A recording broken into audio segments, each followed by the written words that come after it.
Hmm.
Good morning, all. Good morning. Good morning, sir.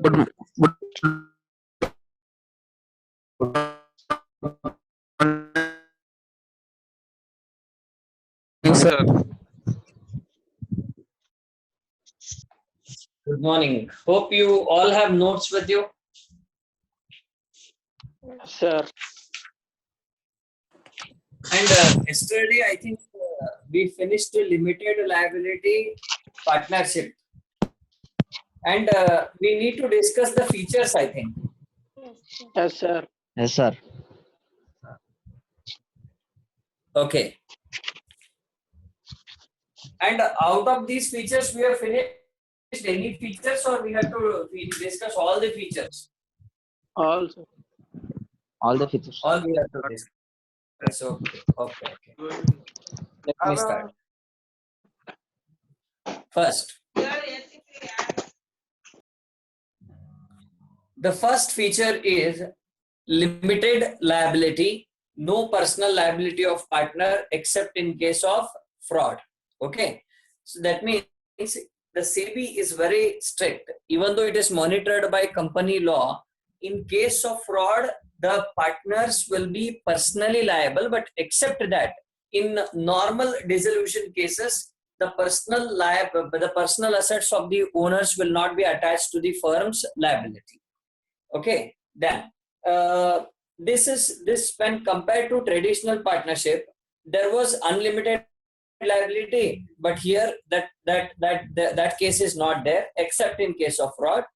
Then it is a merit because this does away with a major limitation of traditional partnership, because the major limitation of partnership business was unlimited liability. That has been removed by this feature. Next is, hope you were aware that whether registration of partnership business was necessary. No, sir. No, sir. No. No, it was not necessary, right? But now what they have done is, if you want to form an LLP, it should be compulsorily registered.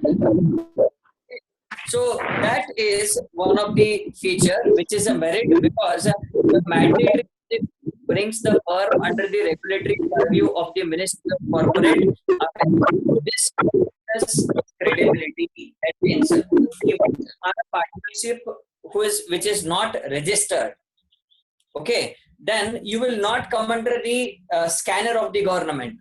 But as they have made it mandatory now Ministry of Corporate Affairs will be looking after these businesses, and they try to regulate them. And this increases the trustworthiness of the business because they are monitored by government. Next is, it is a legal entity separate from its members, right? So, but whereas partnership was not a separate legal entity, right? Then this is merit because this does away with the uncertainty of the firm's existence of the going concern. Because earlier what used to happen, till the partners are there, the business used to run, but here partners live or not, but the business will continue. If you remember the perpetual succession, right? That perpetual succession is now added to the limited liability partnership. The next is minimum 2 and no limit on maximum number of partners, right? Earlier, what was the case? If you remember, the partnership business was later on it was changed. Like maximum number of members were 20, but they made it as 50. Okay. So the earlier in partnership minimum was 2, maximum was 50, but in the LLP minimum number of members is 2, whereas the maximum there is no limitation on maximum number of members. So this is a merit because the upper limit in the traditional partnership restricted the scope of the business and future expansion plans, because when you limit the members, the resources also becomes limited. So this feature of unlimited members, or you can add any number of members, will not restrict the scope of the business. It can go on increasing. It can diversify the business. Then ROC is administrating authority. Now, what is ROC? Anyone?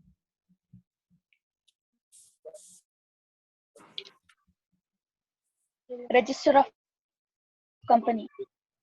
Very good. Register of company. ROC is a very famous term which is used in connection with the companies. That is, register of companies will be the administering authority. But whereas earlier it was register of firms, right? Remember, ROC is centrally controlled by central government, but register of firm is controlled by their respective state governments. If you have heard about sub-registrar office, he is speaking about the same person. That is, register of firm is also there. Then is the administering authority. The merit is this body to control that brings credibility in the eyes of stakeholders, because the credibility of ROC is more than the credibility of register of firms. So that's why it increases the and one thing what you would need to remember is anything which comes under the company's law has high credibility. Okay, so that's why this definitely adds the credibility of the LLP. The next is statutory compliances. In case of traditional partnership firm, there were compliances, but they were not much. They were mapped by Indian Partnership Act 1932. Even we were, if you remember, in the PUC second year, you prepared the partnership business P&L account and balance sheet in the same way as we used to do it for sole trading concern. You remember? Last week balance sheet ಹಾಕ್ತಿದ್ರಿ ನೆನಪದ್ರಿ 12 marks problem ನಾಗೆ.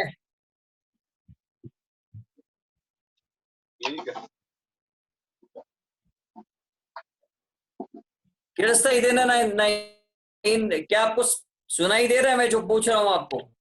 मैं आपको पूछ रहा हूँ कि आप 12 में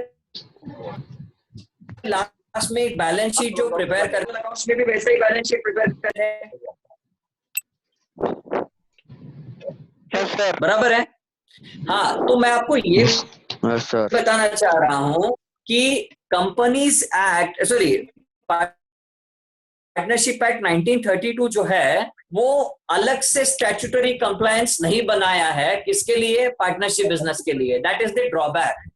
but अगर आप सेकेंड ईयर में आप आएंगे तो हम 8th चैप्टर जो है financial statements of joint stock company, अगर आप उसको देखोगे तो that particular balance sheet and P&L account is designed for companies only.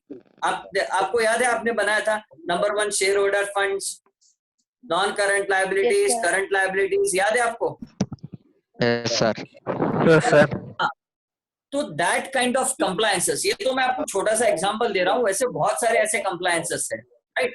तो it is just an example कि वैसे मतलब पार्टनरशिप में ज्यादा कंप्लायंसेस नहीं है और जो LLP है उसमें ज्यादा कंप्लायंसेस है, और ज्यादा कंप्लायंस होने का फायदा ये है कि क्रेडिबिलिटी ज्यादा होती है, मतलब जितना सख्त रूल्स होते हैं उतना आपका क्रेडिबिलिटी इंक्रीज होने वाला है, राइट। और एक तरह से ये लिमिटेशन भी हो सकता है, कैसे देखिए, designated partners to ensure the compliances. However, in compliance with the companies are fewer and the compliances are fewer and simpler. Right? देखिए, first, there are partners who have been assigned to look after this. Right? It is not the entire firm which will be looking after, but there are some partners who will be looking after it. Okay, but what we need to see is, I agree that the compliances are strict than firm, but when compared to companies, they are very less and they are very simple. Okay, next is, every partner of LLP is only agent of, in case of partnerships, मैंने आपको कहा था ये point. What is mutual agency?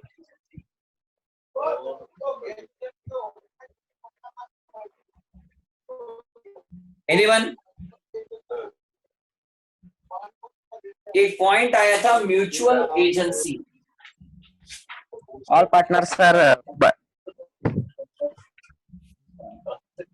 Yes sir, all partners are binded by one partner's act, sir. and that partner is bound by,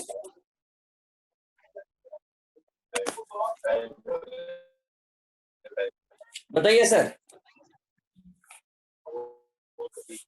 You have only given one part of the answer, that is, all partners are bound by a partners act. But whereas the partner is also bound by all other partners acts.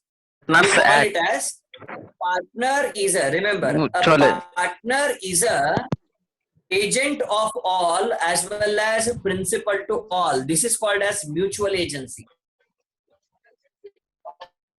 Okay, one more time I am repeating, a partner is an agent to other partners and as well as principal of other partners. That means he is a principal as well as agent. इसका मतलब होता है he can bind others by his acts and as well as he can be bound by others' acts. Okay, now, Yes, sir. but remember, this rule is little modified in case of LLP. Now in LLP, he is not the agent of other partners. He is the agent of the firm and not the partners. That's one thing which you need to remember.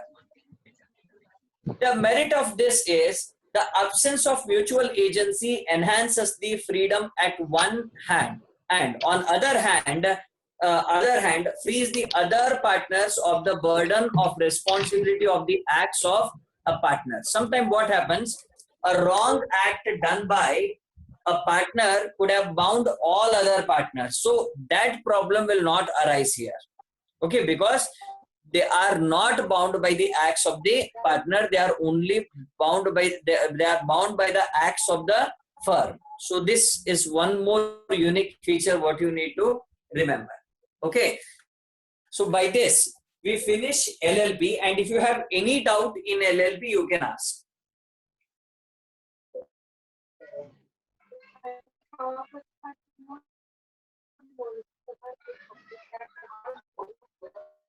Sir, who are the stakeholders in LLP, sir? What? Who are the stakeholders in LLP? Now, what you have understood by the term stakeholder? Sir, one who have invested in the firm. No. That is the wrong definition of stakeholder. Yes, sir. You can just Google it and tell me who is a stakeholder.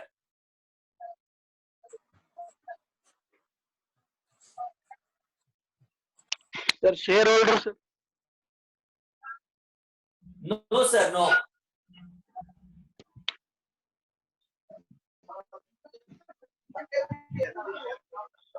Sir, a person with an interest or concern in something, especially in business. Okay. Still you can elaborate it. आप ढूंढो बहुत सारे definition मिलेंगे. Yes.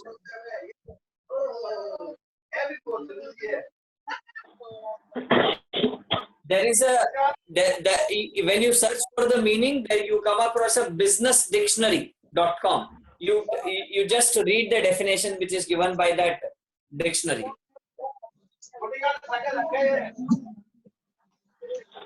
Sir. A stakeholder is any person, organization, social group, or society at large that has a stake. Now hope you have understood who are the stakeholders. Remember, anyone. It is not the just investor. Anyone who is having any kind of interest in the business, then he becomes a stakeholder. Yes. Right? For example, I will tell you. Assume that we have ACC cement factory in our area, right? Yes, sir. I am not an employee of it. I am not the investor. Okay. If assume that the smoke released by the firm is damaging my health, or I am living in the surrounded area, I am getting affected by it. Even I become stakeholder in that company. Yes, sir.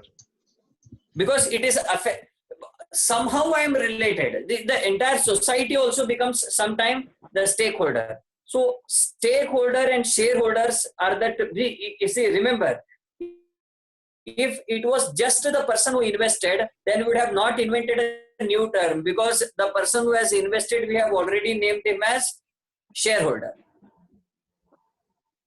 Okay, and even our debtors, creditors are also our stakeholders, because they are having their interest in the company. That's why they are called as stakeholders. Okay. Yes, sir. Now, and who all ಯಾರು ಇರ್ಲಿ, ಅವ್ರದ್ದು interest ನಮ್ದು LLP ನಾಗ ಇತ್ತು ಅಂತಂದ್ರೆ, even they also become stakeholders. Maybe our debtors, creditors, right? Government becomes a stakeholder. Okay, and of course partners. And Yes, if we are affecting some part of the society, even that also becomes the stakeholder of our LLP, right? Now, yes, sir. Thank you. any other thing you like to ask? No, sir.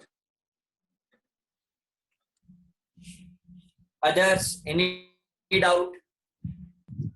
No, sir. No? Okay.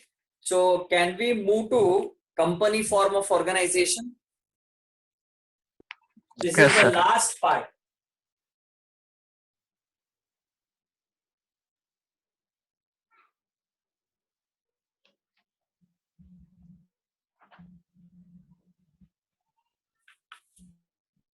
Now, company is a body corporate having an existence independent from all its members. It exists in the contemplation of law, has a distinct name, address, registered office. The address ka matlab hota hai registered office, then and identification number. Now, can somebody tell me what is the identification number of company is called as?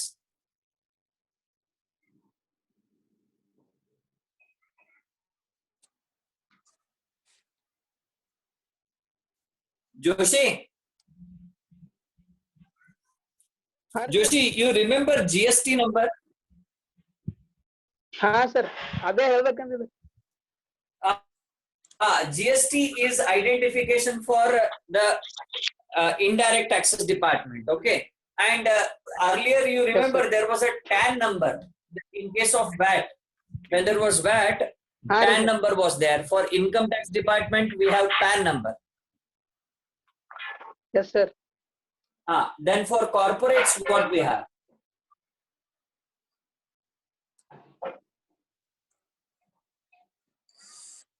Remember, it is known as CIN anta irade. You can search in Google CIN.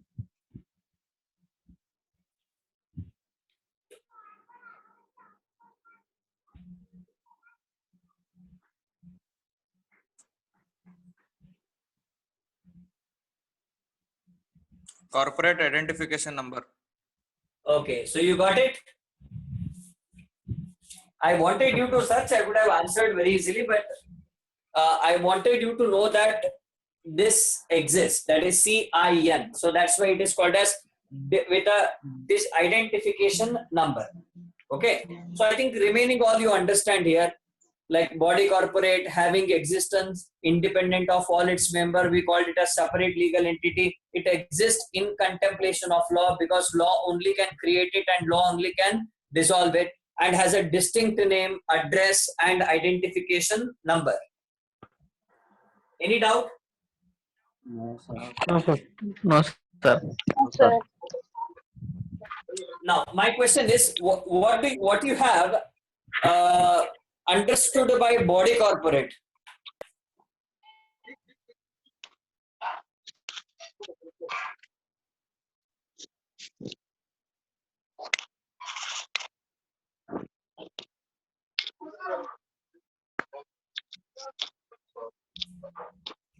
Okay.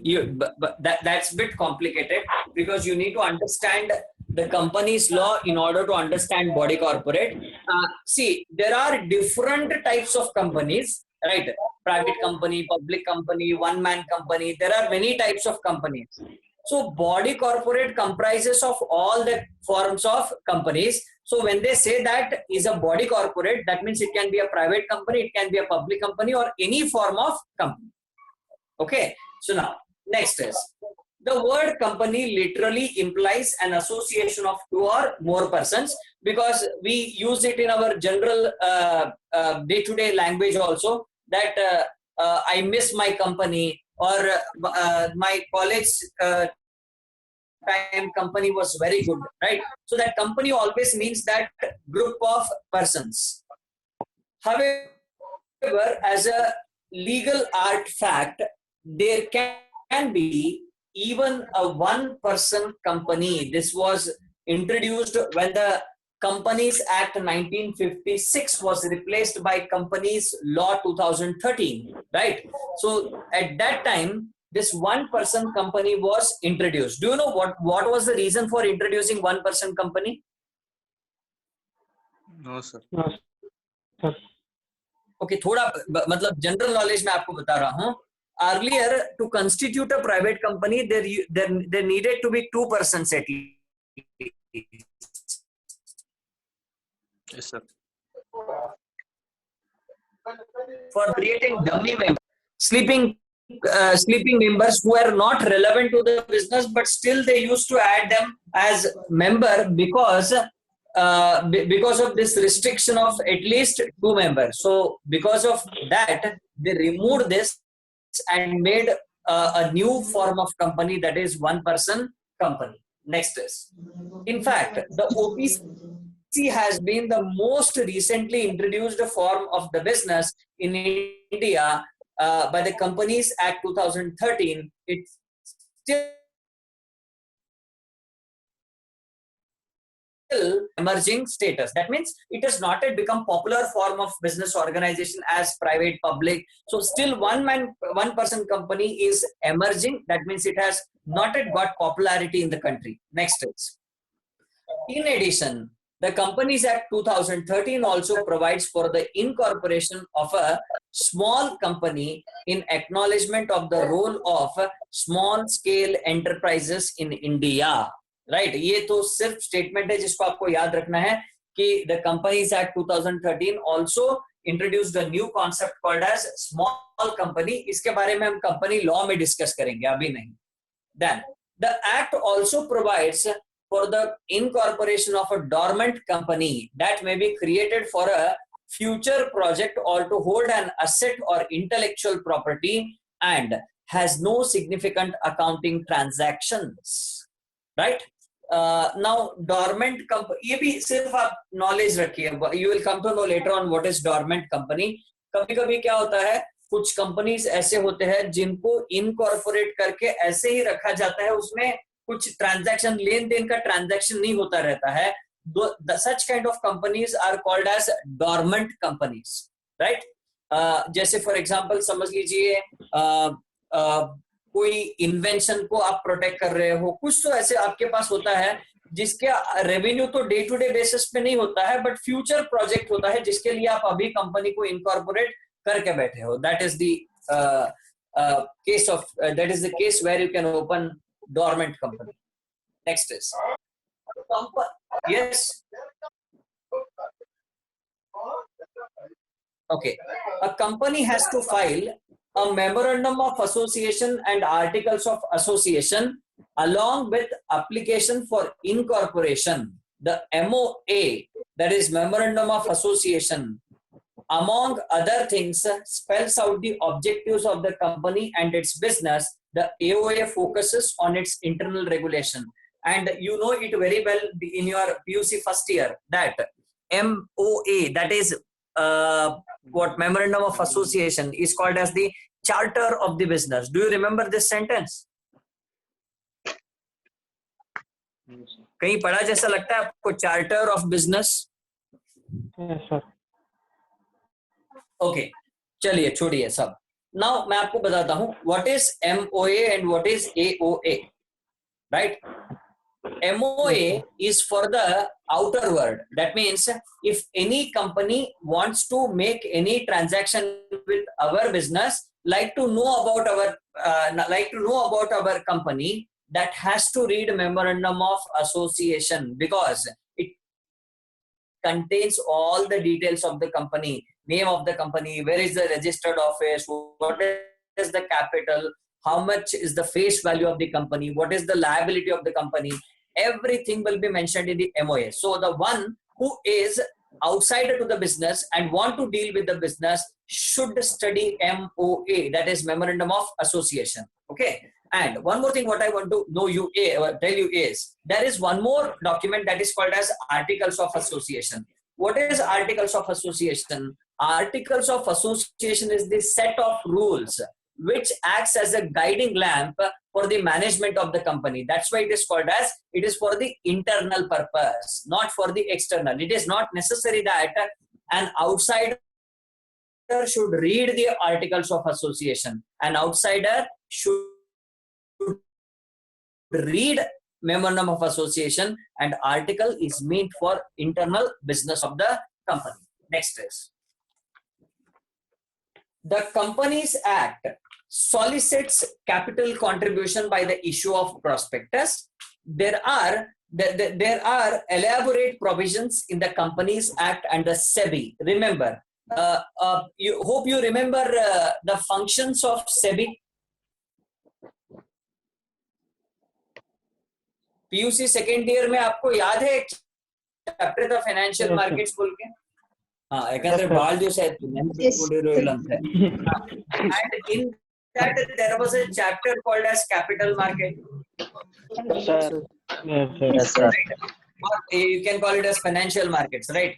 There was a functions of SEBI में एक point था, SEBI regulates stock market बोल के था. Yes, sir. Yes, sir. And next is SEBI regulates a fresh issue of shares with high. Yes, sir. Provide protection to investors. हाँ, and same ಅವೆಲ್ಲ functions ಬೇರೆ ಬೇರೆ ಇದ್ದು ಅದ್ರಾಗ ಇನ್ನೂ ಒಂದು ಪಾಯಿಂಟ್ ಬರ್ತಿತ್ತು ಏನಂದ್ರೆ ನ್ಯೂ ಫ್ರೆಶ್ ಇಶ್ಯೂ ಅಂತ ಒಂದೇನೋ point, right? And there was one more was it also controls mergers and acquisitions antu bartittu.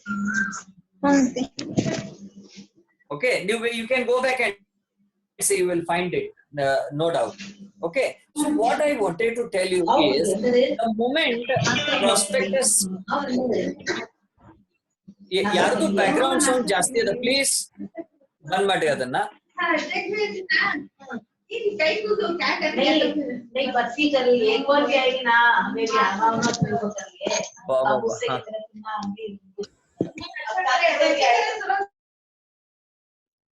Okay, now let's start. I have muted your mic so that because I have to finish it early. Now, can somebody check who is making noise in the background? And if not possible to mute your mic, I request you to quit this meeting, please. Now, so the companies like issuing of prospectus and all, it is not just the Companies Act which regulates. There is one more body which controls it, that is SEBI. Acts to ensure that the prospectus contains such true and correct information as may enable the public to form an informed judgment on whether or not to invest in a company. Okay, I have said you like prospectus is an invitation to public. Okay, so that invitation should contain genuine information. If the information is not genuine, then the investor will not be able to take a right decision, or if you have even sometime what happens, if he takes the right decision, it may turn into wrong because the contents of the prospectus may not be true. Okay, so hence, in order to protect the investor's interest, what SEBI and Companies Act does is they keep a close look on the contents of the prospectus, and if something wrong is there, then they ask the company to change, or if a company issues the public with wrong content, then the company will be punished with a huge fine, as well as sometimes directors may get imprisonment also. Next is, there is a requirement of the statutory audit of the accounts of the company and publication of its quarterly results to keep the investors well informed. That means statutory audit ka matlab hota hai the audit which need to be done compulsorily, right?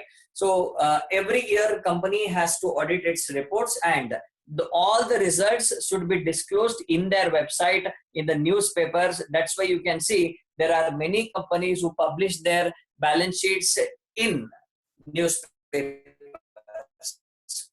Then the next is,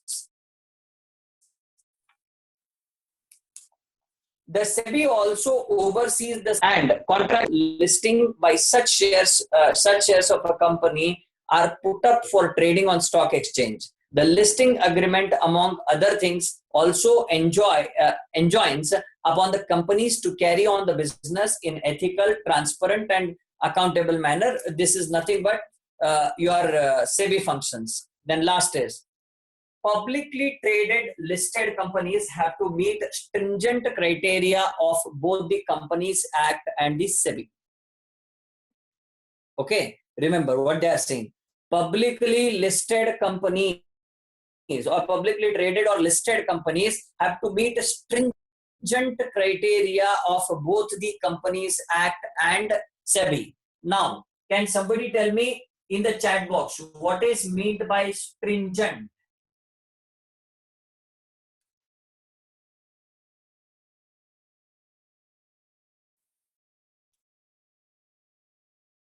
Meaning of stringent.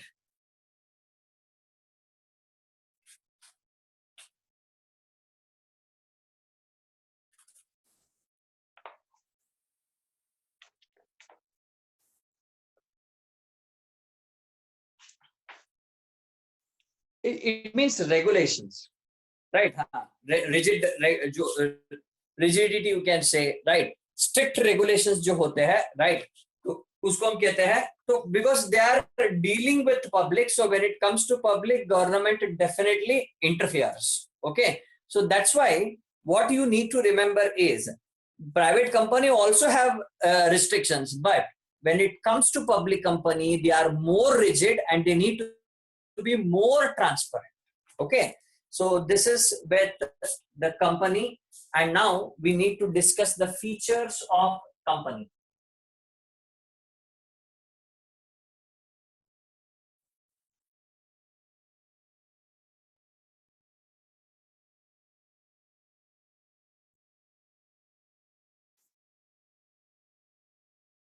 Can somebody tell me what is the minimum number of members in public and private company? In private company, 2 members. Public 7. Is 7. And जितने कम लोग होते हैं उतना form करना बहुत आसान होता है. That is next. Maximum.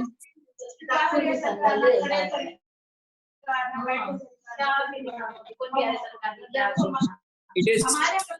There is lot of Private company disturbance. 200, public company unlimited. Okay, right. Next is public.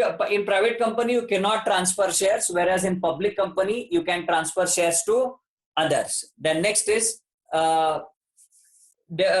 in private company, there can be 2 directors. There need to be minimum 2 directors, whereas in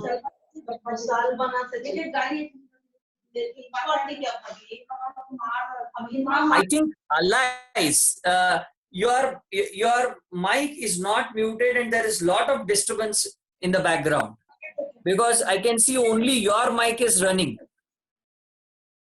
Please ensure that such kind of disturbance will not be there.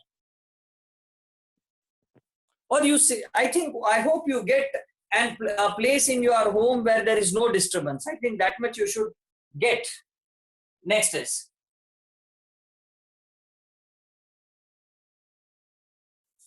private companies are exempted from constituting such committees of the board of directors as audit committee, CSR committee. That means, as I said, private company, there will not be so rigid compliances. That's why they are exempted from forming few committees. But in public company, you have to form such committees. Okay, so with this, we finish with the company part also. And in the entire chapter, if you had any doubt, you can ask.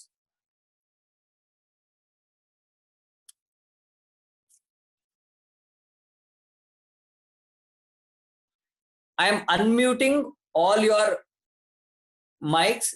If there is any disturbance with you, please mute your mic, please. Sir, Yes. sir, I'm not understanding why HUF cannot earn income from salary. Because what you need to remember is, now you tell me what is HUF? It is a business or something else? What? Business. Business. Okay. Now I will give you a simple logic, right? For example, you have started a super bazaar called as Apna Super Bazaar. Okay. Yes, sir. Now, can Apna Super Bazaar show salary as its income? No, sir. Why it is not possible? Sir, I'm not clear with the term salary also, sir. No. See, salary means you need to have an employer and employee relation with somebody. Okay. Yes, sir. And you need to work under him and you will be paid for your services. So when it is a business, it cannot go to someone and work and earn money. Okay. Yes, sir. Okay. Now, for example, as I said, Apna Super Bazaar cannot go to somebody and work and earn salary. Yes, sir. But whereas Apna Super Bazaar is owing multi-storied building wherein it can let out some part and earn rental income. So for Apna Super Bazaar or for a business, earning rent is possible, but it cannot earn salary. Because when it is business, there is no possibility of having employer and employee relationship. Sir, they also stated that since HUF is separate legal entity, so they cannot earn income. That means if the firm is not a separate legal entity, it can